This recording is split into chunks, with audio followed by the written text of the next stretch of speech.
Olá pessoal, tudo bem com vocês? Estamos começando mais uma aulinha aqui do módulo de Pediatria. Eu sou a professora Natália Campos. Hoje a gente vai começar a nossa unidade 2, a unidade que vai falar de neonatologia. Nós temos duas unidades que falam de neonatologia. Essa é a neonatologia 1 e a gente tem na unidade 3, neonatologia 2. Então vamos lá.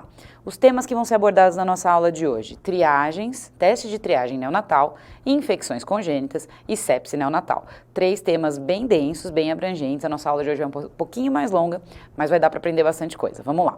Quais são os objetivos com essa aula? Eu quero que no final dessa aula vocês saibam sobre os testes de triagem neonatal, identificar quais são as doenças que estão incluídas no teste de triagem neonatal, as alterações e quais condutas a gente tem que fazer.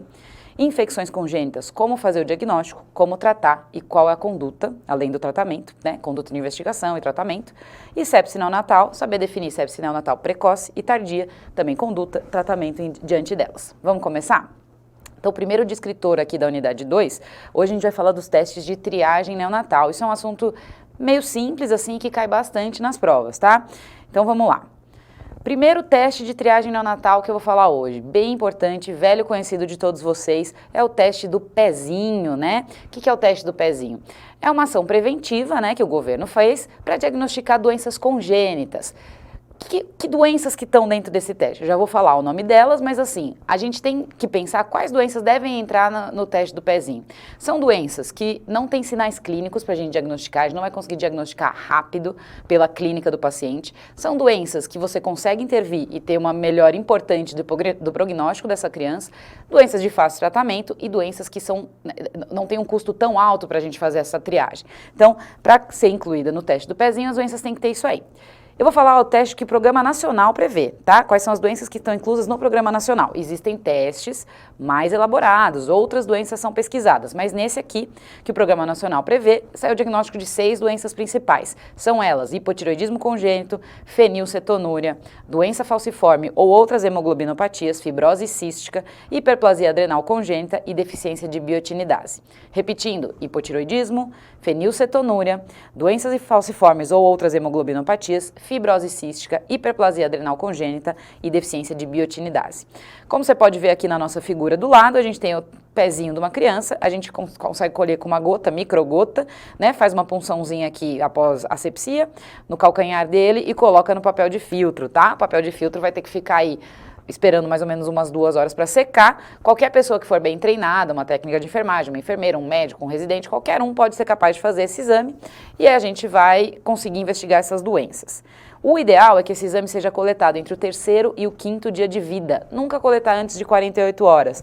Por quê, Natália? Qual o problema? Por que eu não posso colher assim que a criança nasce? Porque você precisa que essa criança tenha uma amamentação ou uma alimentação enteral bem estabelecida, ok? Então a gente precisa ter certeza de que pelo menos por 48 horas essa criança mamou ou recebeu leite por pelo menos 48 horas. Por quê? Uma das doenças, que é a fenilcetonúria, pode dar um falso negativo se você colhe esse exame antes, né? Porque é muito pouco tempo de ingestão proteica, deficiência de um aminoácido e tal, e é muito pouco tempo de ingestão proteica. Então, se a coleta for feita antes de 48 horas, a gente pode ter um falso negativo aqui para fenilcetonúria, ok? E se você colher muito tarde, a avaliação também do hipotireoidismo pode ser alterada, né? Você pode demorar muito tempo para você fazer a sua conduta, então isso tem que ser antes, ok? Então, colher depois de 48 horas, por causa de falso negativo para fenilcetonúria e não alterar a avaliação de hipotireoidismo, e não colher depois de 30 dias, porque a intervenção tem que ser feita de forma precoce, ok? Então, beleza. Então, a gente falou o nosso primeiro teste de triagem, tá? A gente vai falar um pouquinho mais na aula de casos clínicos do teste do pezinho, mas agora, teste de triagem é meio que isso que eu quero que vocês saibam, essas 6 doenças e tá de muito bom tamanho. Vamos para o teste do olhinho, né? O teste do olhinho, ele é responsável por investigar o reflexo vermelho, que tem que estar presente bilateralmente. É aquele teste que muita gente chama de ROV, né? Reflexo do olho vermelho. O ROV tem que estar positivo bilateralmente. A gente tem que saber fazer esse teste com um oftalmoscópio. É o pediatra quem faz. A gente não precisa chamar um oftalmo para fazer. É função do pediatra saber fazer esse teste. Então, geralmente, você tem que ter uma distância numa sala escura. Você pode levar ali no alojamento conjunto num lugar um pouquinho mais escuro. Deixar o oftalmoscópio mais ou menos a distância de um braço, né, entre o seu olho e o olhinho da criança, e avaliar se ela tem o reflexo vermelho. Aqui na nossa figura, você consegue ver que no olho esquerdo o reflexo vermelho está presente, no olho direito não. No olho direito você tem um negócio que a gente chama de reflexo branco, ou leucocoria. Isso aí pode ser uma alteração compatível com tumor, retinoblastoma, medula epitelioma, catarata e outras infecções congênitas, como corioretinite, retinopatia da prematuridade, ok? É importante então, o pediatra viu, fez o teste do olhinho, achou que não tem reflexo vermelho presente bilateralmente, encaminhar para o oftalmo. Esse oftalmo tem que ser encaminhado com urgência. O oftalmo vai fazer uma dilatação dessa pupila e investigar se tem alguma coisa. Não necessariamente vai ter, tá, gente? Pode ser que não tenha nada, pode ser que depois, quando dilate a pupila, você consiga identificar o reflexo vermelho, mas é função do pediatra encaminhar, ok? Outras alterações além da leucocoria, a gente consegue ver pontos pretos e assimetria. E isso aí, então, o teste do reflexo vermelho não é positivo bilateralmente, tá? Alterado, tá? Não é normal. Glaucoma não é investigado nesse teste, ok? Então, beleza, acho que deu para ver aqui que o teste do olhinho é importante, né? E a intervenção tem que ser rápida também. Teste da orelhinha, mais um teste de triagem neonatal que a gente faz no nosso berçário, né? Para acompanhar a criança antes dela sair de alta. O que é o teste da orelhinha? Ele rastreia a diminuição da acuidade auditiva, tá? Mais ou menos 50% das perdas auditivas acontecem por causas genéticas. Então, nessa fase aí congênito, né? Na fase que acabou de nascer, a gente tem que fazer esse teste para identificar se tem alguma perda. São dois testes, um mais simples e um pouquinho mais complexo. O mais simples é o emissões autoacústicas, ele é realizado por um fonoaudiólogo, tá?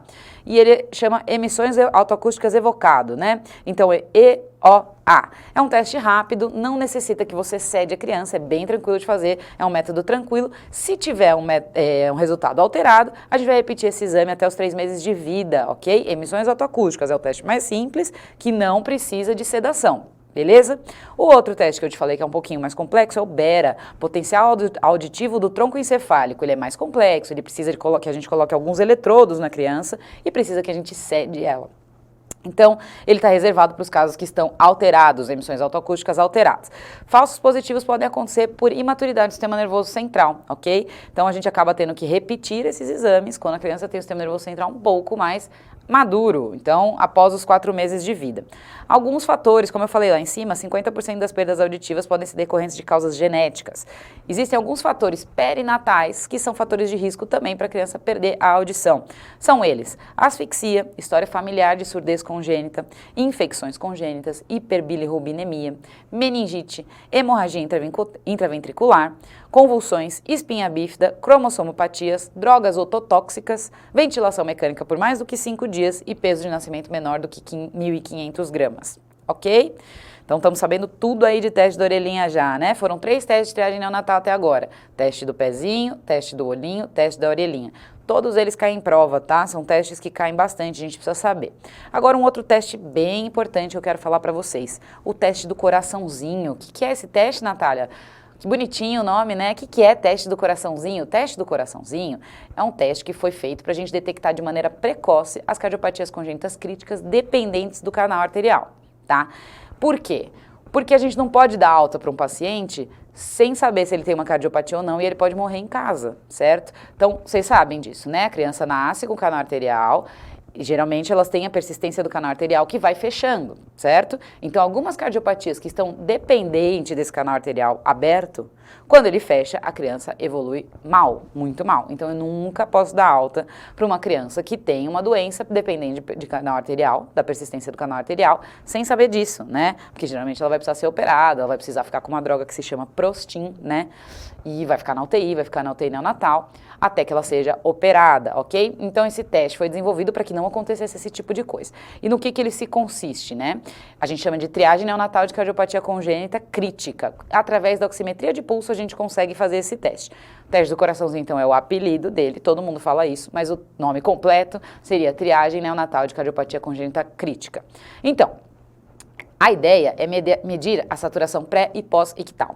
Então, entre as 24 e 48 horas de vida, você vai ter que fazer essa medida antes da alta hospitalar. Frisar isso aqui. Não pode ir de alta sem ter feito o teste do coraçãozinho, beleza? Então, como que a gente faz? Você vai medir no membro superior direito e nos membros inferiores. Qualquer um dos dois, membro superior direito e membros inferiores. Se a saturação inicial for menor do que 95 ou tiver uma diferença entre essa medida do membro superior direito e os membros inferiores maior do que 3%, você vai ter que repetir o teste do coraçãozinho em 1 hora. Então, mediu no braço direito, mediu nas perninhas, numa delas, deu menor do que 95% ou uma diferença de 3% entre as medidas, em 1 hora eu vou repetir. Uma hora depois eu fui lá, fui na criancinha, medi, aí uma hora depois a medida veio acima de 95 e a diferença entre elas veio menor que 3%. Beleza, criança normal, por algum motivo ele estava com mais hipoxêmico naquele momento, mas já melhorou. Segmento neonatal de rotina.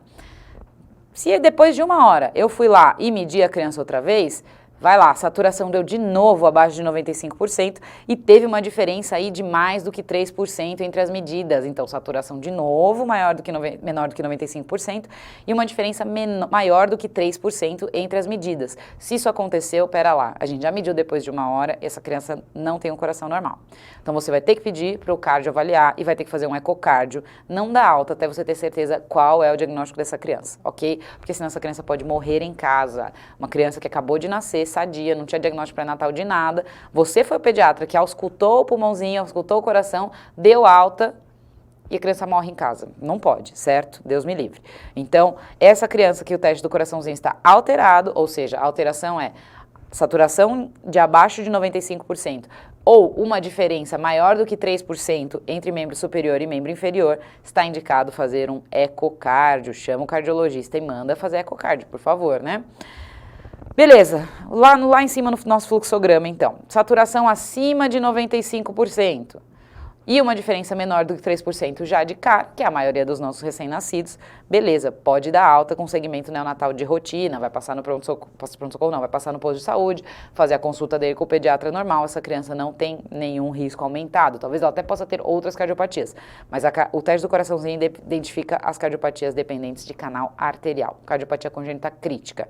Então, é um teste de triagem neonatal muito bom que a gente consegue aí triar, né? Consegue aí tirar muitas das crianças que já têm essa cardiopatia dependente do canal arterial e conseguir não dar alta para alguém que tenha isso, ok?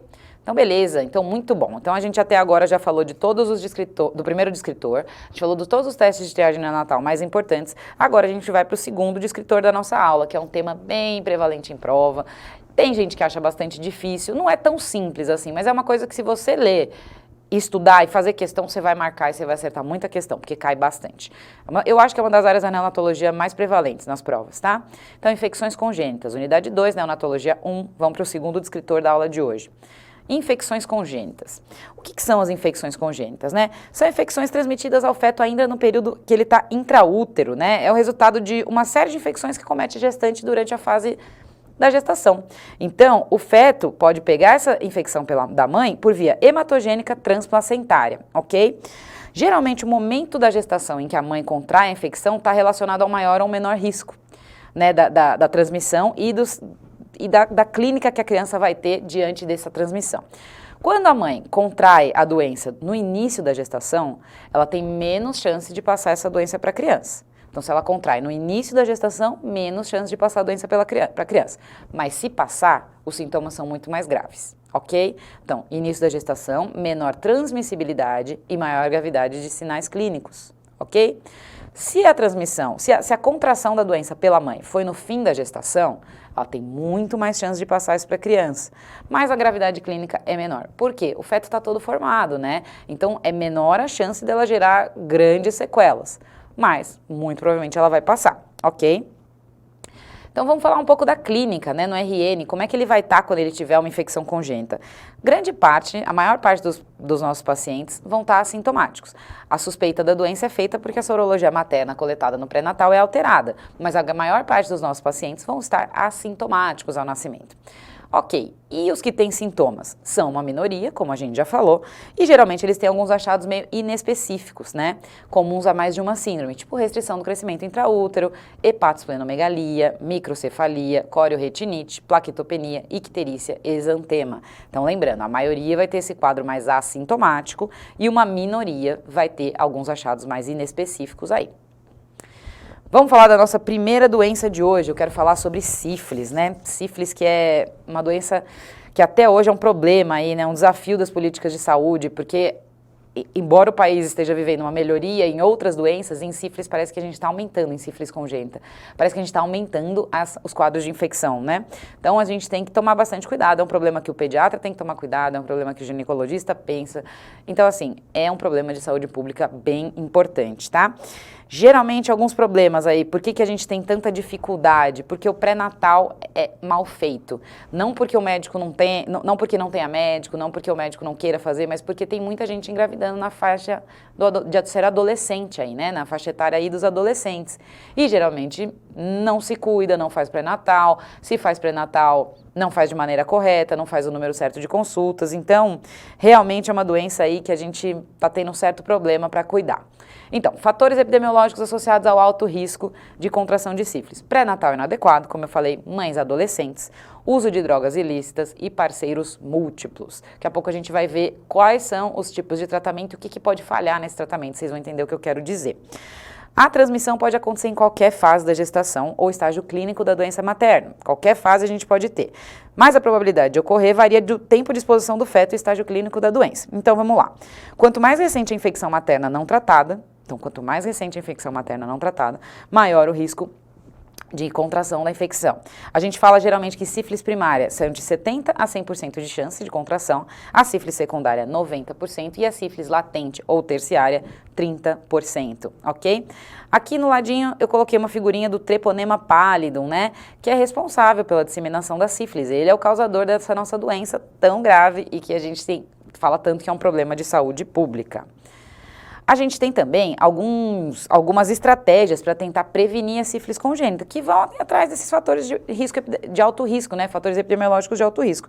Então, a gente tem que tentar fazer uma assistência pré-natal para todas as gestantes, com no mínimo 6 consultas de pré-natal. Isso aí, como eu falei, é um problema do pediatra e é um problema do GO também. Então, a gente sempre vai tentar fazer essa mãe fazer aí no mínimo 6 consultas de pré-natal. Tem que fazer o teste sorológico, que é o VDRL, na primeira consulta de pré-natal e repetir no início do terceiro trimestre. E na hora que internar também tem que fazer um teste rápido de VDRL, internar em trabalho de parto. A gente tem que ter o diagnóstico e tratamento adequado, né? Depois eu vou explicar para vocês como que é esse tratamento adequado, mas pensou sífilis, tem que fazer diagnóstico e tem que tratar. Depois que tratou, tem que documentar que esse tratamento foi feito de maneira certa, com o antibiótico correto, o tempo antes do parto correto e que o parceiro foi tratado. Isso aí a gente tem que ter certeza que aconteceu. E a gente tem que notificar os casos de sífilis congênita, tá bom, gente? Então, beleza. Então, vamos continuar. Como que eu faço o diagnóstico de sífilis durante a gestação? Durante a gestação, como eu falei, no primeiro trimestre você vai colher um VDRL e vai repetir isso aí no terceiro trimestre. Na hora que a mãe vier em trabalho de parto ter o neném, a gente vai ter que fazer mais uma vez. Então, o diagnóstico a gente vai fazer pelos testes de triagem diagnóstica, que tem elevada sensibilidade. O VDRL é o que a gente mais usa. O teste vai ser positivo a partir de títulos de 1:1. Quando eu digo título, eu quero dizer assim: quantas diluições eu precisei ter para encontrar o treponema após a diluição? Então, quanto maior o número aqui de baixo, maior a infecção. Tipo, 1:1, 1:8, 1:64. 1:64 é maior do que 1:8, ok? Então, beleza. Geralmente, a sensibilidade desse teste vai diminuir nos estágios mais precoces da doença, quando ainda não tem uma resposta sorológica, ou nas fases tardias, tipo sífilis latente ou terciária, quando os títulos começam a cair. Beleza? Então, tá bom. Quando a gente faz o tratamento, a gente espera que tenha uma queda desses títulos de maneira exponencial, né? A queda até 2 diluições, ou seja, diminuir o número de baixo até 2 diluições, em 3 meses mais ou menos, tendendo a negativar depois de 2 anos. Então, fez o tratamento correto, eu espero que haja uma queda exponencial dos títulos, tá bom? Negativando em até 2 anos. Quando você tem uma sífilis tardia, geralmente essa queda é um pouquinho mais lenta, tá? Podem ocorrer também alguns falsos positivos, né? Associados a outras doenças, geralmente lúpus, artrite, hanseníase ou falsos negativos devido ao excesso de anticorpos em soro não diluído. É o efeito que a gente chama de efeito prozona, beleza? Então tá bom. E os testes treponêmicos, né? A gente tem o FT-ABS e o TPHA. O ideal é que eles sejam feitos para confirmação da infecção treponêmica em toda gestante com teste não treponêmico positivo, pois eles são muito específicos. Então, só lembrando, o VDRL é muito sensível e os testes treponêmicos são muito específicos. Eles vão ficar reativos nessa mãe por muito tempo, por toda a vida. Então, apesar dela ter sido tratada de maneira adequada, ele vai ficar positivo. Por isso, ele não adianta ser um teste feito para a gente saber se está ativa a doença naquele momento, porque a mãe que teve vai ficar positiva para o resto da vida dela. Então, o ideal é que a gente faça essa outra parte da triagem com o VDRL mesmo, né? Então, vamos lá. E para tratar essa mãe, como é que eu faço o tratamento adequado? O tratamento adequado, como eu falei lá atrás, que a gente tinha que documentar, tem que ser com o antibiótico correto. Qual que é o antibiótico? É a penicilina. Penicilina, a gente tem que fazer o tratamento com a penicilina benzatina. Então, esse tratamento tem que ser feito com o antibiótico correto, penicilina benzatina. Tem que ter sido finalizado pelo menos 30 dias antes do parto. 30 dias antes do neném nascer, eu tenho que ter finalizado esse tratamento. E o parceiro tem que ter sido adequadamente tratado. Isso é muito importante, como eu falei, que tenha sido documentado. Então, o que é considerado tratamento adequado? Inadequado, né? O tratamento adequado, eu já falei para vocês. O que é inadequado? Tratamento que não foi documentado, tratamento que não foi feito com penicilina, tratamento que acabou a menos de 30 dias do parto. O parceiro não tratou, a ausência da queda de título, e o tratamento incompleto, mesmo que tenha sido com penicilina, mas que tenha sido dependente da fase, uma dose a menos ou dessa forma, né? Uma dose inadequada. Então, vamos aqui. O esquema terapêutico, sífilis primária. Sífilis primária, a gente vai tratar com penicilina benzatina numa dose de 2.400.000 unidades. Uma única dose, dose única. Se for uma sífilis secundária e latente, até 1 ano de duração, a penicilina benzatina vai ter que ser feita em 2 doses. A gente vai fazer 2 doses de penicilina benzatina. Então, 4.800.000 unidades, 2 doses, uma vez por semana. Então, 2.400 unidades, 2.400.000 unidades, uma vez por semana, 2 séries dessas doses. Ok? E quando a gente for falar de sífilis terciária, ou mais de 1 ano de evolução, ou evolução ignorada, você vai pensar em fazer 3 doses de penicilina benzatina. Dose total, 7.200.000 unidades. 3 doses de 2.400.000 unidades, uma vez por semana. São 3 séries, então, que a gente vai fazer. Beleza? Então, tá bom. E aí, eu tô preocupada com o meu RN, né? Que sinais ele vai ter se ele tiver a sífilis contraída depois que a mãe não tratou direito? Então, diferente do que vai ter de clínica na mãe, a gente vai ter na criança sinais de sífilis congênita. Tem 2 tipos desses sinais. Pode ser a sífilis congênita precoce, geralmente acontece em menos de 2 anos, e a sífilis tardia, congênita tardia, que eu vou mostrar no slide seguinte.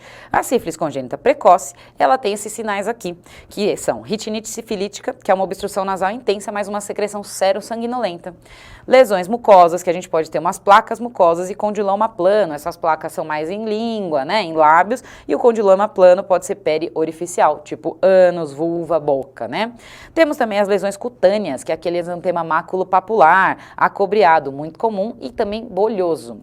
Temos também o pênfigo sifilítico, ou palmo plantar, que é aquele exantema vesículo bolhoso na região palmo plantar. Beleza? Então, falamos dessas 3 aqui. E as lesões ósseas são bem clássicas, né? A gente encontra a osteocondrite, que é aquela lesão metafisária dos ossos longos e dolorosa. A mãe fala pra gente que a criança diminui o movimento e chora muito forte quando ela tenta trocar a fralda. Então, você pensa que você pode ter um quadro que se chama pseudoparalisia de Parrot, ok? Osteocondrite que o paciente tem, e também tem periostite. Periostite, várias camadas do periósteo em formação na diáfise dos ossos longos, é aquele raio-x com o duplo contorno, ok, pessoal? Beleza? E temos outras alterações também, tipo hepatosplenomegalia, pneumonia alba, anemia hemolítica, certo? E lesões maiores, tipo condiloma plano, osteocondrite, periostite simétricas e lesões menores, fissuras periorais, rush cutâneo e linfadenopatia. Então, beleza, falamos aqui da sífilis congênita precoce, que é a que acontece aí nos primeiros 2 anos de vida, esses sinais que aparecem mais cedo. E quando a gente tem sífilis congênita tardia, a gente tem aqueles sinais e sequelas que aparecem depois dos 2 anos, né? São alterações mais clássicas, assim, geralmente essas alterações aqui que caem em prova, tipo, caem umas figuras, assim, tipo essa que eu tô mostrando pra vocês, e perguntam que tipo de síndrome é essa, quais são as alterações que a gente tem. Então, vamos falar aqui. Aqui na primeira figurinha, a gente tem dentes de Hutchinson, né, que são aqueles incisivos centrais deformados, né, e molares em amora, então, dentes em Hutchinson. A gente tem fronte olímpica com aquele nariz em cela, né, um nariz com afundamento da base por destruição da cartilagem, tá vendo? Então, a base tem uma destruição da cartilagem e por isso a gente tem um nariz que a gente chama nariz em cela. A gente pode ter tíbia em sabre, que é aquele arqueamento da porção média da tíbia, né? Pode ter ceratite intersticial, ok? Que é aquela opacificação da córnea. Pode ter Haggards, que são sulcos irradiando a partir de orifícios. E pode ter as articulações de Cluton, que é um derrame articular estéreo no joelho. Beleza? Então, aqui tem alguns sinais de sífilis congênita tardia. Faz um xizinho aí nesse slide para vocês olharem depois, porque isso aqui cai bastante em prova para você saber qual a síndrome que ele está se referindo. Ok? Então, beleza. A gente pode ter também lesão do oitavo par craniano e hidrocefalia e retardo mental, como consequência de sífilis congênita tardia. Então tá, então eu entendi mais ou menos a clínica da precoce e da tardia, agora eu quero saber o que eu faço com RN quando eu estou pensando que essa mãe não foi adequadamente tratada. Então uma mãe que não recebeu o tratamento com penicilina, um pai que não, parceiro da mãe, não recebeu o tratamento correto, a gente fala parceiro, porque pode ser que não seja o pai da criança, mas esteja com sífilis, né? E ela contraiu sífilis ao longo da gestação com outro parceiro. Então, parceiro não adequadamente tratado, mãe não fez tratamento com penicilina benzatina e o tratamento acabou a menos do que 30 dias do nascimento da criança, a gente tem que investigar esse RN. Como que eu vou investigar? A avaliação clínica bem cuidadosa, sempre como qualquer criança que acaba de nascer, você não vai examinar essa criança de qualquer forma.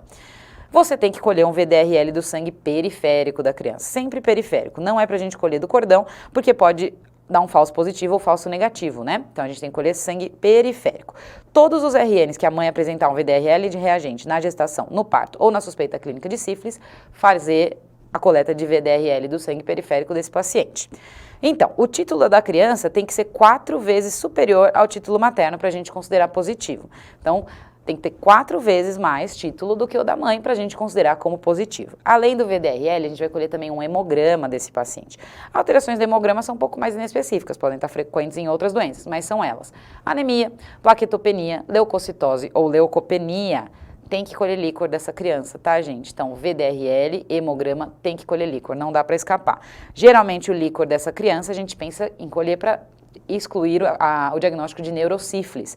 Se essa criança teria neurosífilis C, celularidade maior do que 25 leucócitos por milímetro cúbico, proteína nos RNs de termo a mais do que 150 mg por decilitro e nos pré-termos a mais do que 170 e ou VDRL reagente, ok? Então, alguma dessas alterações a gente vai pensar em neurosífilis e o tratamento é um pouquinho diferente.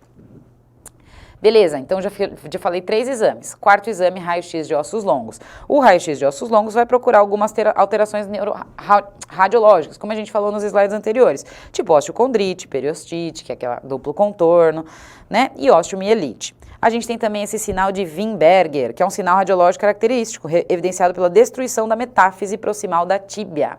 Então, tem uma mãe que tem uma suspeita clínica de sífilis, né, foi tratada de maneira inadequada, o filho dela vai ganhar aí um líquor, um hemograma, um VDRL e um raio-x de ossos longos. Isso é o mínimo, tá, pessoal?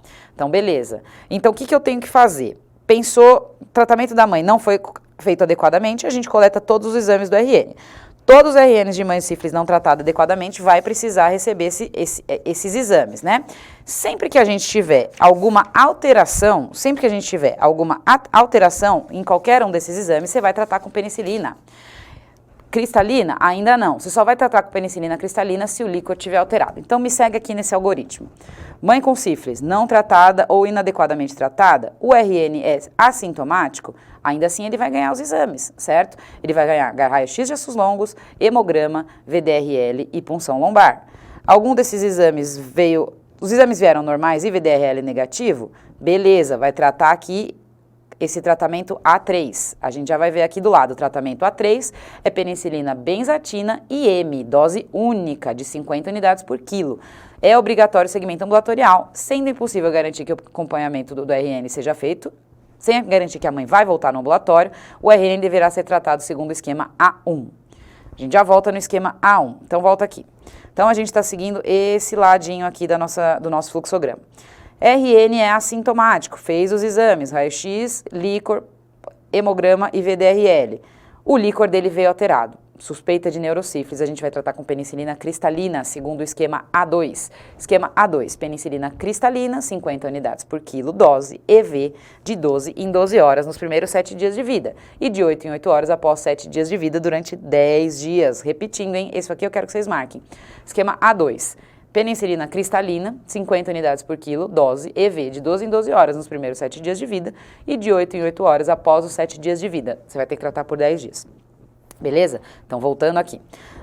O nosso RN, a gente considerou ele sintomático. Sintomático, eu já colhi os exames, como eu teria que colher com qualquer mãe que não foi adequadamente tratada. Colhi os exames, o líquor veio normal, a gente vai fazer o tratamento A1, volta aqui, tratamento A1, penicilina G cristalina, 50 unidades, EV de 12 em 12 horas nos primeiros 7 dias de vida e de 8 em 8 após 7 dias de vida, durante 7 dias, ou penicilina procaína, 50 unidades, IM, uma vez por dia durante 10 dias, beleza? Então é o nosso esquema A1, cristalina ou procaína. E aí vamos para esse outro lado aqui, mãe com sífilis adequadamente tratada. O RN é assintomático, VDRL.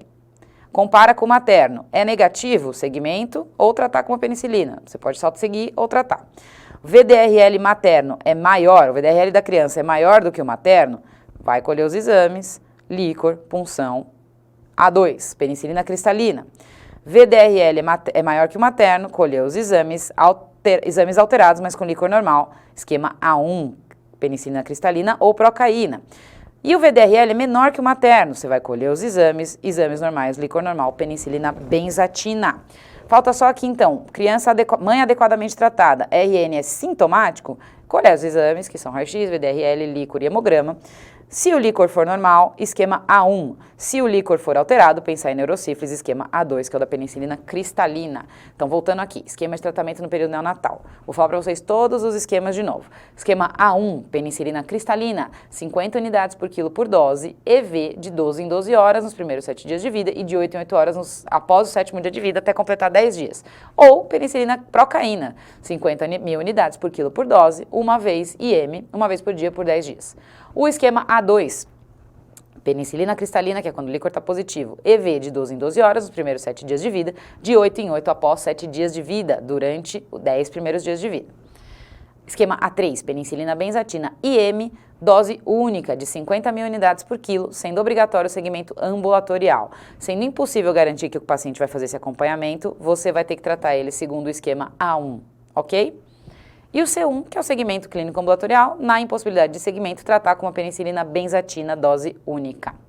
Beleza, gente? Isso aqui é bem cheio, né, esse slide, mas assim, é uma coisa que vocês têm que aprender. Isso aqui cai bastante em prova. Então, pega esse quadrinho aqui de esquema de tratamento, que vocês não vão se arrepender. Isso cai bastante em prova. Então, continuando.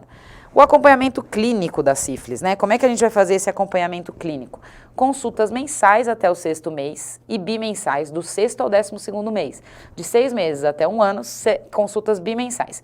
E semestrais até 2 anos de vida. Acompanhamento sorológico. Você vai ter que fazer o VDRL sérico dessas crianças com 1, 3, 6, 12, 18 e 24 meses. Interrompendo quando você tiver 2 VDRLs consecutivos negativos. Entenderam? Então, acompanhamento sorológico, VDRL sérico, 1, 3, 6, 12 e 24 meses de idade, ou interrompendo quando você tiver 2 VDRLs consecutivos negativos. Você vai ter que realizar o TPHA ou o FTA-ABS. Se líquor alterado, olha isso aqui, que difícil. Você vai ter que colher líquor a cada 6 meses da criança, até normalizar bioquímica, citologia e sorologia, tá? Então, se o líquor veio alterado, vai ter que coletar outros líquores dessa criança a cada 6 meses, até a sua normalização bioquímica, citológica e sorológica. E espera-se que o VDRL do líquor negative por volta dos 6 meses de idade e que o quimocitológico normalize depois de 2 anos. Então, o VDRL do líquor é para estar negativo até 6 meses de idade. E o quimiocitológico é para normalizar depois de 2 anos. É para você continuar fazendo acompanhamento dessa criança oftalmológico, neurológico e audiológico semestral por até 2 anos de vida. A sífilis congênita, como a gente sabe, é um problema de saúde pública e por isso é de notificação compulsória, tá, pessoal? A gente tem que notificar os pacientes com sífilis, sim. Beleza? Então tá bom. Então, falamos aí da doença que é a mais importante, né, das infecções congênitas.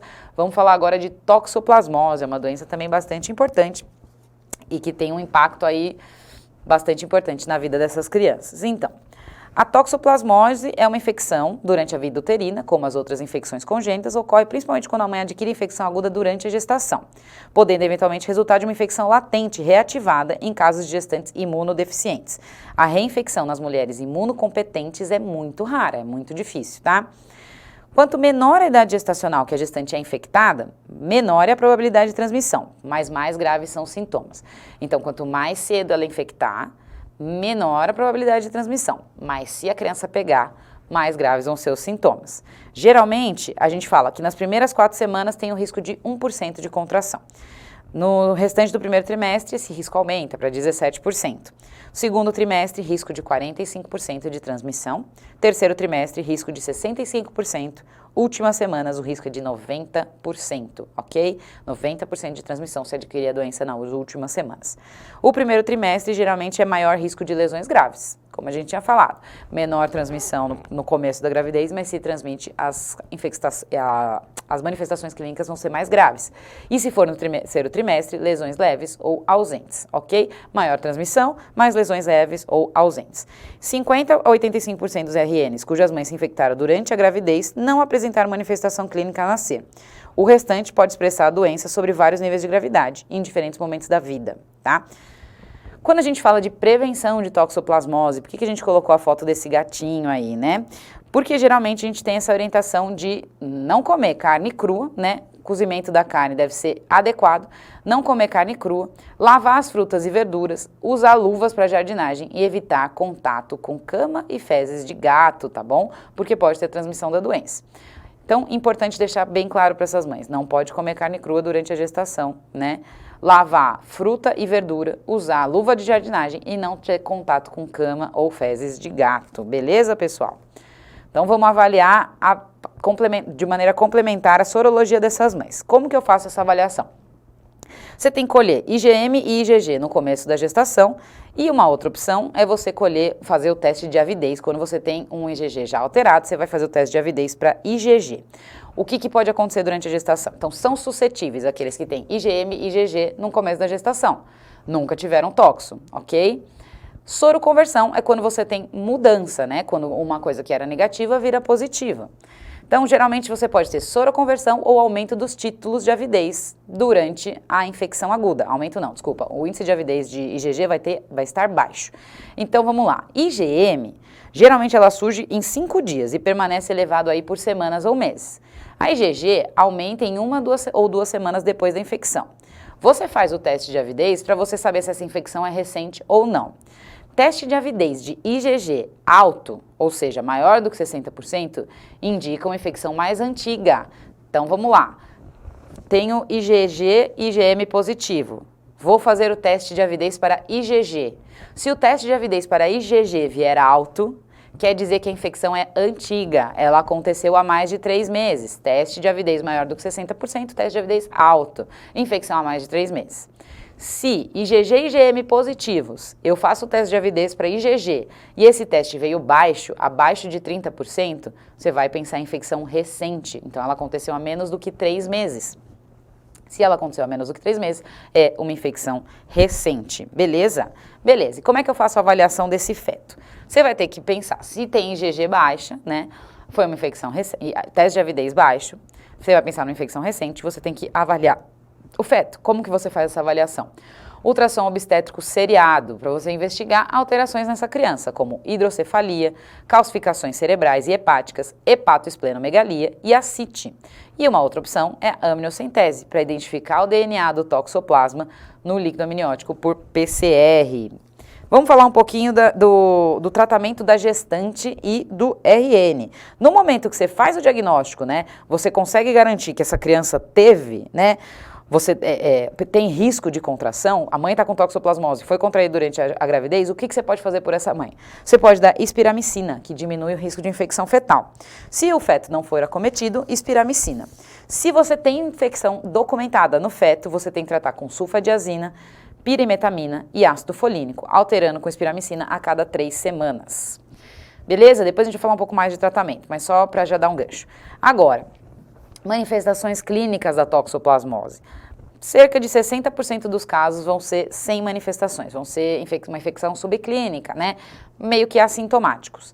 O restante deles vai ter clínica bem exuberante. Principal clínica, tríade de Sabin, clássica, né? Você tem corioretinite, geralmente bilateral, tem calcificações intracranianas difusas, então é feita uma tomografia que você vê calcificações intracranianas difusas, grosseiras, generalizadas, floculares e intraparenquimatosas. E você tem hidrocefalia, então a tríade de Sabin, corioretinite, calcificação intracraniana difusa e hidrocefalia, pensar em tríade clássica de Sabin, tríade clássica de toxoplasmose congênita. Outras manifestações que o RN pode ter: Alguns sintomas relacionados como prematuridade, restrição do crescimento intraútero, anemia, trombocitopenia, hepatosplenomegalia, microcefalia, icterícia, surdez, exantema, convulsões, catarata, pneumonite, linfadenomegalia, rush maculopapular. Sequelas de infecção neonatal podem acontecer até, por exemplo, uma coriretinite pode ser diagnosticada só com 18 anos de vida, então pode demorar bastante para a gente fazer esse diagnóstico, ok? Então, beleza, vamos continuar aqui. Como que você complementa a avaliação do nosso RN, né? A gente tem que fazer essa avaliação em todos os RNs ou lactentes, jovens, assintomáticos ou não, cuja mãe tem relato de soroconversão durante a gravidez. E aqueles que têm alguma alteração clínica, certo? Então, como que você vai fazer? Sorologia.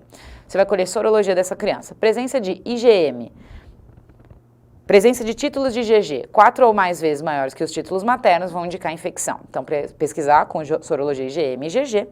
A sorologia do RN e da mãe, a sorologia então deve ser feita 72 horas depois do nascimento. O IgM pode ser falso negativo ou falso positivo, se você fizer antes disso. 15 a 55% dos RNs não têm IgM positivo ao nascer ou na primeira infância. IgG persistentemente elevado, além de 12 meses, você vai pensar em doença, ok? Então, beleza. Que outros exames a gente pode pedir para avaliação complementar desse nosso pacientinho? PCR do sangue periférico ou sangue de cordão, hemograma, que vai te mostrar linfocitose com eosinofilia, anemia e trombocitopenia, bioquímica mostrando elevação da bilirrubina direta, ok? Bioquímica mostrando elevação de bilirrubina direta. Líquor, nos sintomáticos, a gente só vai colher líquor dos pacientes sintomáticos, mostrando aumento de eosinófilos e hiperproteinorraquia bastante elevada. Fundo de olho, raio-x de crânio ou ultrassom transfontanela, TC de crânio com presença de calcificações cerebrais, ok? Esses então são os exames complementares, PCR, hemograma, bioquímica, líquor, fundo de olho, raio-x de crânio ou ultrassom transfontanela e tomo de crânio. Então, continuando aqui, tratamento, voltando àquilo que eu já tinha falado. No momento do diagnóstico, você vai usar espiramicina, né? Tratamento da gestante e do feto. No momento do diagnóstico, espiramicina. Para a mãe, ok? Isso aqui diminui o risco de infecção fetal. Feto não acometido, espiramicina. Quando você tem infecção fetal documentada, né? Foi feita aquela avaliação, você fez aquela investigação que a gente estava falando aqui, ó. Ultrassom obstétrica seriada ou amniocentese e a infecção no feto foi documentada. Infecção no feto documentada, você vai tratar com sulfadiazina mais pirimetamina mais ácido folínico, alternando com espiramicina a cada 3 semanas. Não tem muita evidência de que o tratamento antinatal reduz a chance ou a incidência de infecção congênita, tá? Mas a gente acaba fazendo. E o tratamento do RN, então, como que eu vou tratar esse RN? O RN a gente vai tratar depois que nascer pela suspeita, com sulfadiazina mais pirimetamina mais ácido folínico. As doses que a gente costuma fazer, sulfadiazina, tô falando dose aqui porque isso aqui pode cair, tá? Sulfadiazina 100 mg por quilo por dia, VO de 12 em 12 horas. Pirimetamina 2 mg por quilo por dia nos primeiros 2 dias, seguidos por 1 mg por quilo por dia. Ácido folínico de 5 a 10 mg por dia, 3 vezes por semana para reduzir a toxicidade da pirimetamina. Se tiver sinal de corioretinite em atividade ou alteração do líquor, ou seja, líquor com proteína de 1 grama por decilitro, você vai acrescentar o corticoide. Prednisona, 1 mg quilo dia, VO de 12 em 12 horas até a redução da proteínorraquia e da corioretinite, beleza? 12 meses, independente da presença de sinais e ou sintomas da doença. Você vai ter que acrescentar aí o corticoide. Então tá bom, então tratamento do RN, sulfadiazina, pirimetamina e ácido folínico, se corioretinite em atividade ou alteração licórica, PRED, por 12 meses, corticoide, né? Continuando, como que é o prognóstico da criança com toxoplasmose? A maioria dos casos sintomáticos sobrevivem, mas evoluem com cegueira ou retardo mental severo. 80% dos pacientes que têm infecção subclínica não são tratados e desenvolvem lesões oculares, e metade deles tem sequelas neurológicas, dificuldades de aprendizado. Então, é aquela criança que não tinha nenhuma manifestação, né, tinha uma infecção subclínica, acabou não sendo tratado, mas vai desenvolver lesão ocular, e metade deles vão ter sequelas neurológicas, com dificuldade de aprendizado. Beleza? Então tá bom. Geralmente os RNs tratados têm menor frequência de sequela neurológica e RN tratado tem menor incidência de placa de corioretinite periférica e central do que os que não são tratados. Importante, né? Beleza, vamos falar então um pouquinho de infecção por CMV, citomegalovírus, né? O citomegalovírus é um vírus também que Se dá a transmissão dele através de via hematogênica transplacentária, que é a forma que acarreta na infecção congênita, principalmente quando a mãe se infecta pela primeira vez durante a gestação. Também pode ser perinatal, seja intraparto, exposição à secreção cervical no canal de parto, ou pós-natal precoce, pelo aleitamento materno, tá? Então vamos aqui no nosso esqueminha. Diversas formas de transmissão: hematogênica transplacentária, intraparto, exposição à secreção cervical no canal de parto, pós-natal precoce pelo aleitamento materno. Mais de 90% dos RN infectados são assintomáticos, infecção subclínica. E esta, CMV, é a causa mais comum de infecção congênita, ok? Como que é a clínica do citomegalovírus? Só 50% dos pacientes infectados são sintomáticos e apresentam um quadro típico da doença. Também tem alterações bem específicas, como as outras doenças que a gente viu até agora. As alterações do CMV são as calcificações intracranianas periventriculares. Lembrando que a de tóxico eram aquelas calcificações grosseiras, né, e difusas. A do citomegalovírus, elas são intracranianas periventriculares. Outras manifestações que a gente tem hepatosplenomegalia, microcefalia, crises convulsivas, icterícia, restrição do crescimento intraútero, prematuridade, corioretinite e surdez neurosensorial. O citomegalo é a principal causa de surdez neurosensorial não hereditária, tá? Principal causa não hereditária.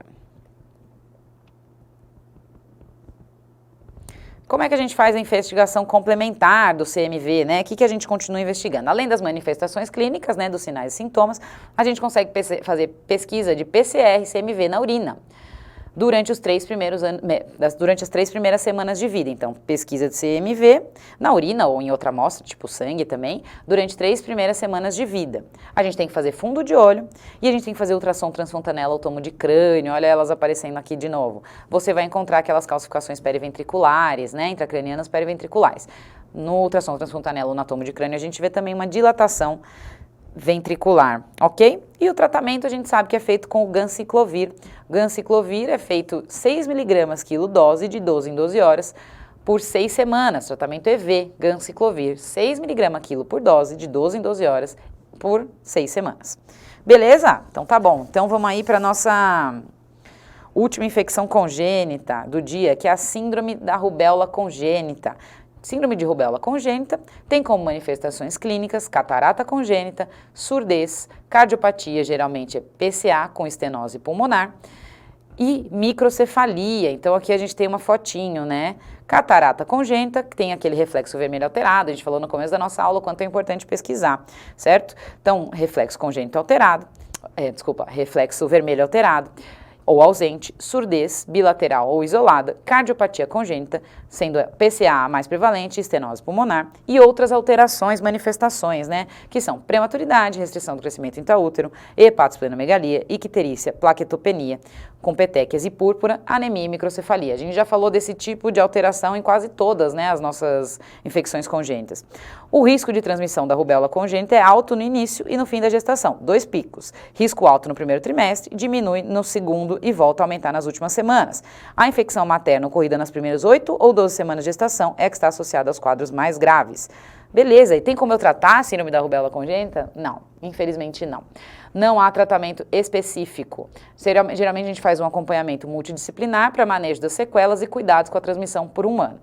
Os RNs ou lactentes com síndrome da rubéola congênita apresentam excreção prolongada do vírus, ou seja, na presença de infecção fetal, o vírus pode ser excretado na urina da criança por todo o primeiro ano de vida, havendo risco de contaminação dos suscetíveis.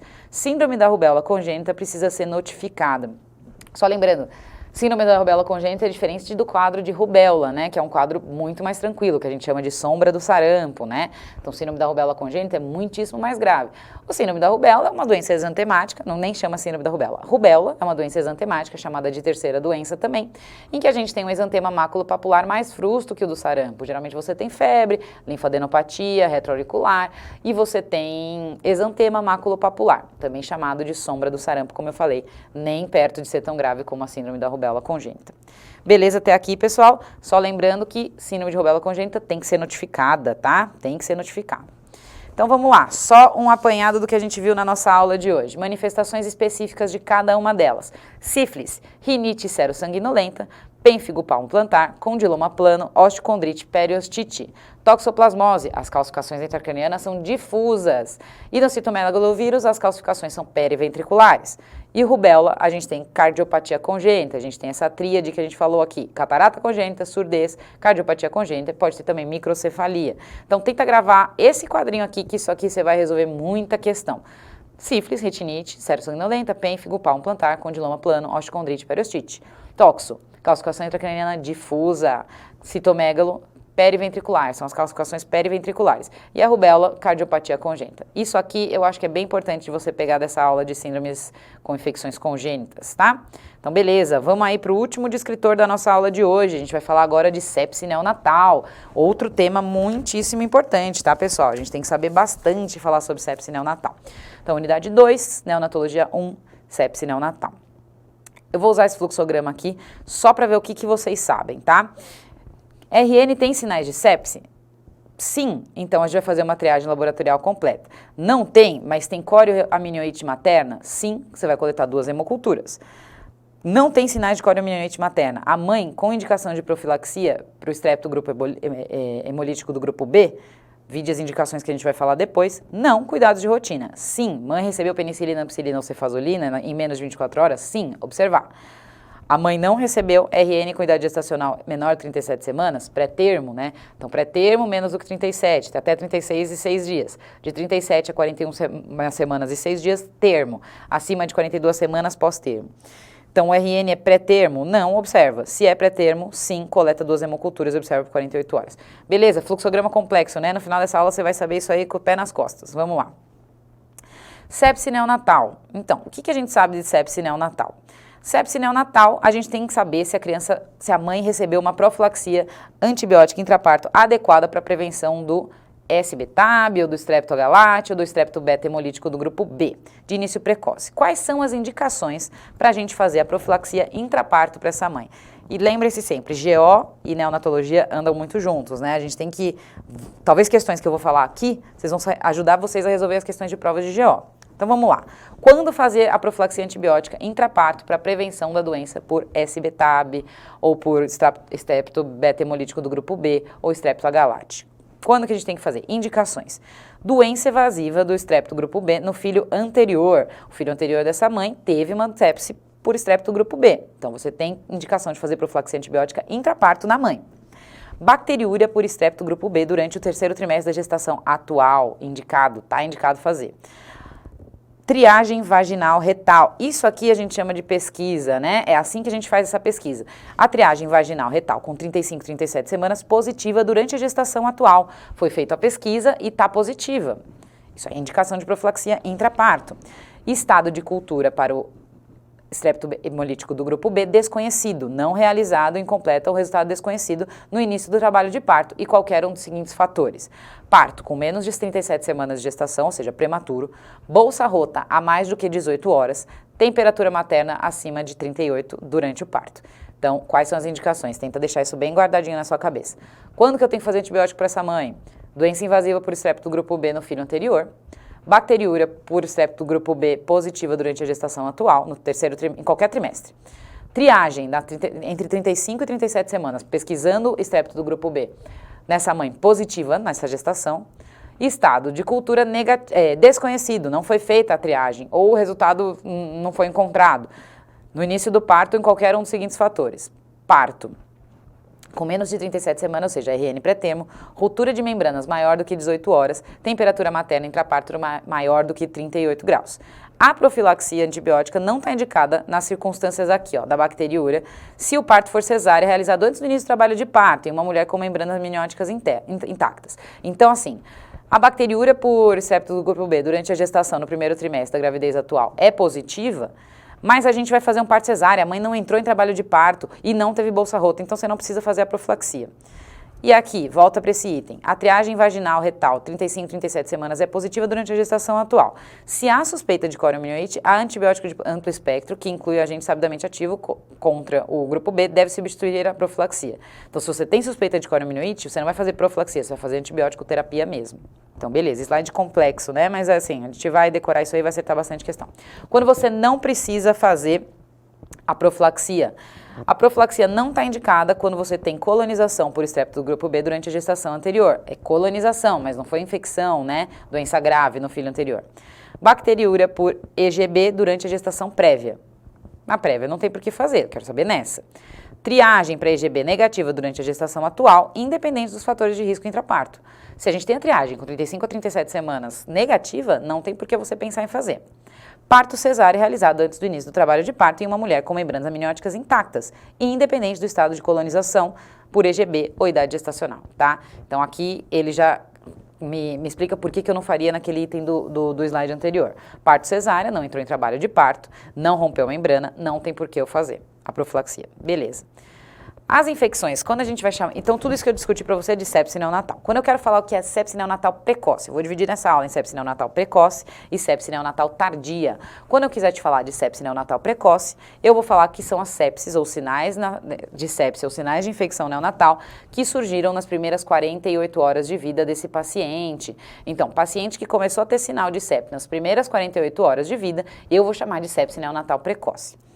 Quando isso acontece, geralmente a gente pensa nos germes do canal de parto, ou seja, disseminação hematogênica ou corioamniotite. Então, os germes que eu vou pensar são os germes do canal de parto, porque não deu tempo da criança ter contato com os germes aqui de fora com 48 dias de vida para ela já ter uma infecção.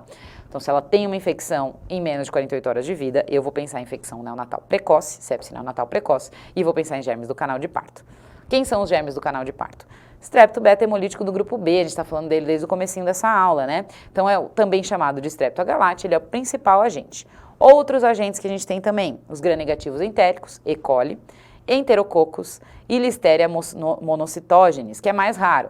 Quando a gente fala de doenças respiratórias ou meningite na faixa etária mais baixa, a gente também pensa nos germes de canal de parto, né? E são agentes muito parecidos. Então aqui a etiologia para sepse neonatal precoce, Strepto agalacti, gram-negativo entérico como E. coli, enterococo e Listeria monocytogenes.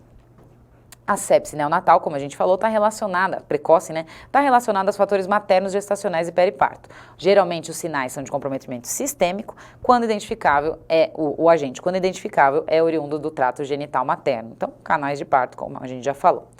São fatores de risco para sepse neonatal precoce: colonização materna por Strepto agalacti, fisiometria ou corioamniotite, febre materna periparto, rotura prematura de membranas e prolongada, né, por mais de 18 horas, parto pré-termo, ou seja, menos do que 37 semanas, leucograma materno alterado em bolsa rota prolongada, infecção urinária e outros focos de bacteremia com menos de 48 horas, 72 horas de tratamento.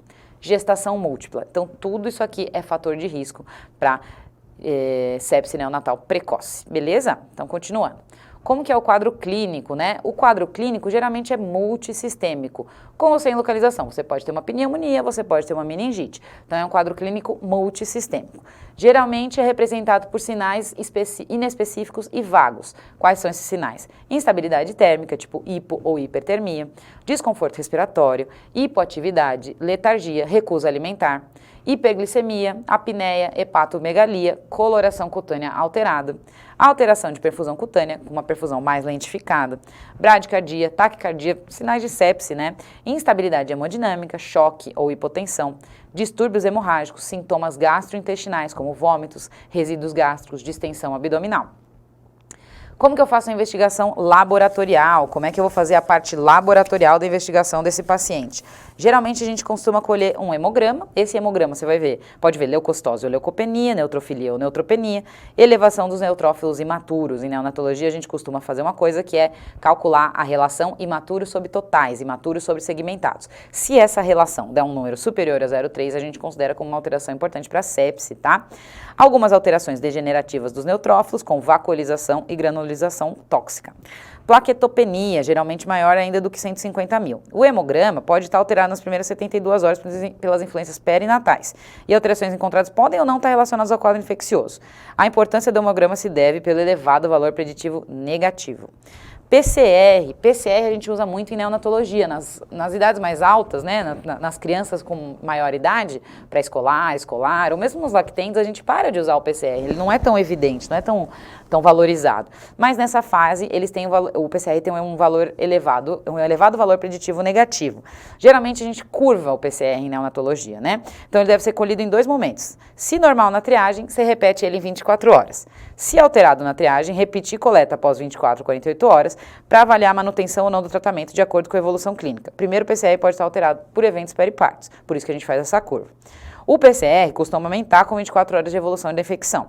Pico máximo de PCR do 2º e 3º dia, né? Mantém-se elevado até o controle da infecção. Então, em neonatologia, é um parâmetro muito bom para a gente continuar acompanhando. Retorna ao normal após 5 a 10 dias de tratamento. Se PCR normal na triagem após 2, 3 dias do início do quadro, a chance do quadro infeccioso é bastante reduzida, ok? Temos que colher também 2 hemoculturas, líquor, né? Faz parte da nossa investigação. Líquor que a gente vai ver citologia, bioquímica e cultura. O exame do líquor, ele é recomendado para todo RN com suspeita de sepsis ou bacteremia comprovada. Porque a gente sempre fala isso, o RN ele não consegue sistematizar, né? Assim, ele não consegue focar, desculpa. Então você tem que fazer uma investigação sistemática, né? Você tem que investigar tudo, porque você não vai ter sinais clássicos de onde está tendo essa doença, ok? Se você tiver necessidade de colher líquor, porque você está pensando em sepse, é necessário que o paciente esteja estável da parte cardiorrespiratória. Não estou falando que você não pode colher líquor de um paciente entubado, não é isso. Mas se o paciente estiver instável, você tem que estabilizá-lo da parte cardiocirculatória e aí você pode colher. Cerca de 23% do RN com bacteremia tem líquor alterado e até 38% das meningites tem hemocultura negativa, tá? Outros exames que a gente costuma colher. Gasometria é um exame bastante inespecífico, né? Assim, se tem acidose metabólica, mostra um sinal de gravidade, mas ele é mais inespecífico. Coagulograma, se eu tiver algum sinal de sangramento. Raio-x de tórax, se tiver desconforto respiratório. Raio-x de abdômen, quando tiver uma distensão abdominal, sangramento intestinal, a gente vai pensar em enterocolite, que é um outro quadro bastante prevalente. Exame de urina, a gente geralmente guarda mais para sepse tardia. Beleza? Então tá bom. Então como é que é o tratamento da sepse neonatal precoce? Se tiver uma suspeita forte de infecção comprovada pelo Streptogalate, a gente vai usar a penicilina cristalina em doses mais altas do que as habituais, que são de 250 a 400 unidades por quilo por dia.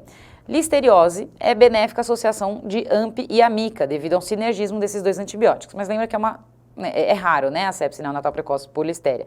Então a gente vai pensar mais no Streptogalate, geralmente a gente vai usar a penicilina cristalina. Tempo de tratamento. Se a infecção for primária da corrente sanguínea com hemocultura positiva, a gente vai tratar aí por 10 dias. Infecção primária da corrente sanguínea com hemocultura negativa vai tratar por 7 dias. Infecção com sinais de localização. Pneumonia de 10 a 14 dias. Meningite se trata de 14 a 21 dias de acordo com o agente etiológico. E a evolução. Como eu já tinha falado, enterocolite necrotizante, a gente tem que pensar associada ao quadro séptico. Sempre tem que pensar distensão abdominal associada a fezes com sangue, beleza? Então, beleza. Então, a gente falou muito de sepse neonatal precoce. Agora, a gente vai falar um pouquinho de sepse neonatal tardia. Continua aí, pessoal. Falta só um pouquinho. Sei que ela está mais longa, mas falta só um pouquinho. Sepse neonatal tardia. Então, são as infecções. Se é sepse neonatal precoce, é a infecção que nasce, que surge até 48 horas de vida. Sepse neonatal tardia são a sepse que manifesta sinais de infecção depois de 48 horas de vida. Geralmente são decorrentes de contaminação do RN por micro-organismos do ambiente que ele se encontra, né, internado. Então, geralmente, uma infecção associada aos germes intra-hospitalares. Os agentes mais comuns são Staphylocoagulase negativo e Staphylo aureus, beleza? Então, tá bom, vamos continuar. Quais são as vias de transmissão? Geralmente, contato direto, mãe, familiares e profissionais de saúde. Contato indireto, objetos, termômetros, estetoscópios, transdutores. Fluidos contaminados, sangue, hemoderivados, medicações NPP, fórmulas lácteas. E via respiratória, vírus que estão por aqui, né? Ou no ambiente hospitalar, como influenza, adenovírus, alguém vem visitar, alguém está trabalhando doente, enfim. Vetores, arboviroses também são comuns. Quais são os fatores de risco da sepse neonatal tardia? Fatores de risco são prematuridade, quanto maior a prematuridade, ou seja, quanto mais prematuro for o paciente, menor é a imunidade humoral e celular dele. Baixo peso ao nascimento é importante fator de risco aí para sepse neonatal tardia. Procedimentos invasivos, tipo tem um catéter central há mais do que 10 dias, tubo traqueal ou uso de CPAP nasal, drenagem do tórax, tratamento cirúrgico são fatores de risco para sepse neonatal tardia. Aqui em cima a gente já falou, né? Procedimentos invasivos, volto a repetir. Catéter venoso central, ventilação mecânica e a NPP prolongada, tá? Outros fatores de risco, jejum, ausência de conseguir alimentar as crianças com leite materno ordenhado ou leite humano pasteurizado. Uso de bloqueador H2 é fator de risco para sepse neonatal tardia. Doença do trato gastrointestinal, enterocolite. Sexo masculino.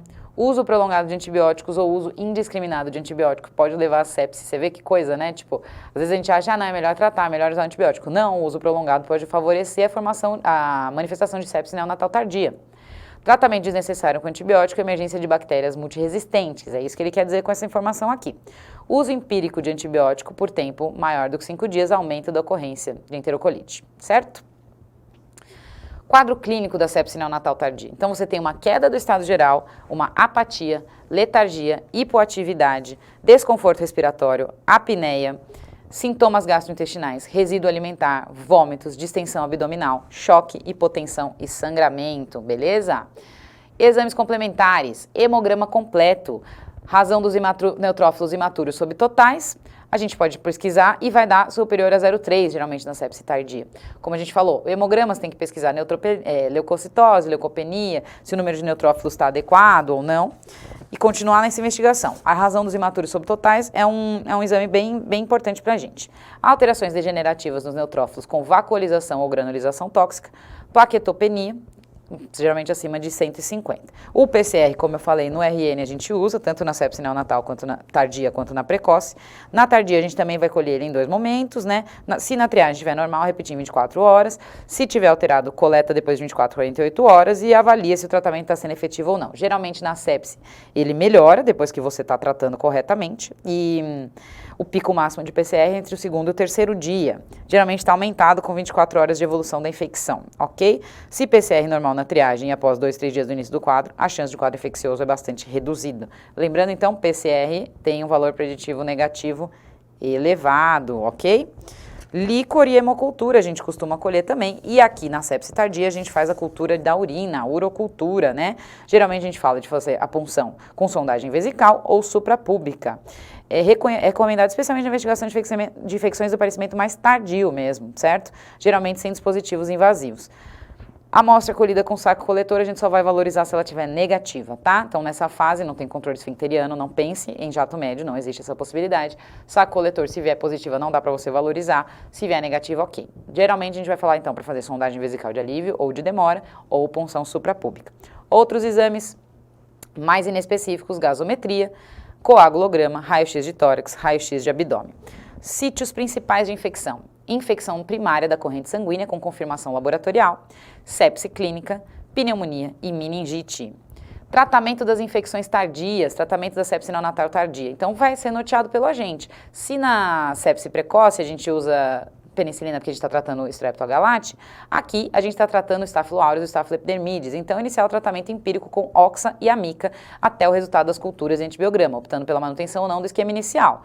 Não vai esperar sair o antibiograma, você vai começar a tratar com esquema empírico e aí depois você pode nortear. Primeira escolha na sepse tardia, oxa e amica. Considerar o uso prioritário da amica em relação à cefalosporina de 3ª geração devido à indução de multiresistência. Se o líquor tiver alterado ou função renal alterada, já que a gente sabe que usar a amica pode piorar a função renal, a gente vai trocar a amica por cefalosporina, ou cefotaxima ou cefepime, oxa e cefepime, oxa e cefotaxima. Um bônus aqui falando de catéter venoso central, né? Catéter venoso central, se você está suspeitando de infecção, porque aqui a gente fala que um dos sítios é a infecção primária da corrente sanguínea, se você está suspeitando de infecção por um dispositivo extra que está lá na criança, observar o local de inserção do catéter venoso central. Não tem sinal flogístico, colhe 2 hemoculturas, inicia o uso do antibiótico e aguarda o resultado das hemoculturas e vai observando clinicamente. Se tem sinal flogístico no catéter e você já remove ele imediatamente, colhe 2 hemoculturas e inicia o antibiótico. Tem que sempre pensar se você vai manter o catéter ou não, porque pensa que essas crianças são, às vezes, prematuros, pequenas, muito difícil conseguir um outro catéter ou um outro acesso, eles vão ficar perdendo. Então, assim, não é que nem um adulto que você, saca o catéter e passa outro, não é tão fácil. A gente tem que tentar salvar o catéter sempre que possível. Decisão de manutenção ou remoção do catéter baseado no resultado da hemocultura ou evolução clínica. Hemocultura positiva para fungo, tira esse catéter na hora, inicia antifúngico, mantém tratamento antifúngico por 14 dias depois da primeira cultura negativa para fungo. Então, negativou, você vai usar 14 dias. Não é 14 dias do início do antifúngico, é 14 dias de hemocultura negativa. Hemoculturas positivas para Staphylo aureus. RN estável, você pode manter esse catéter e adequar o antibiótico. Com hemocultura em 24 horas. RN instável, tem que sacar esse catéter. Adequar o antibiótico. Quando você tem uma hemocultura positiva para estáfilo coagulase negativo, RN estável, mantém o catéter. Adequa o antibiótico de acordo com o antibiograma, colher a hemocultura após 48 horas da troca do antibiótico, nível sérico adequado de vanco. RN instável, remove esse catéter. Adequar o antibiótico de acordo com o antibiograma. Não saca o catéter e substitui por vanco, ou saca o catéter e mantém oxa. Por que isso, né? Porque você pensa em resistência. Hemocultura positiva para gram negativo, remover o catéter, adequar o antibiótico de acordo com o antibiograma. Beleza, gente? Aulinha comprida, né? Mas acho que tinha muita informação para dar para vocês, espero que tenha sido útil. E é isso, tentem fazer bastante questão, bastante exercício, reassistam essa aula, façam suas anotações. E é isso. Muito obrigada, bons estudos e até a próxima.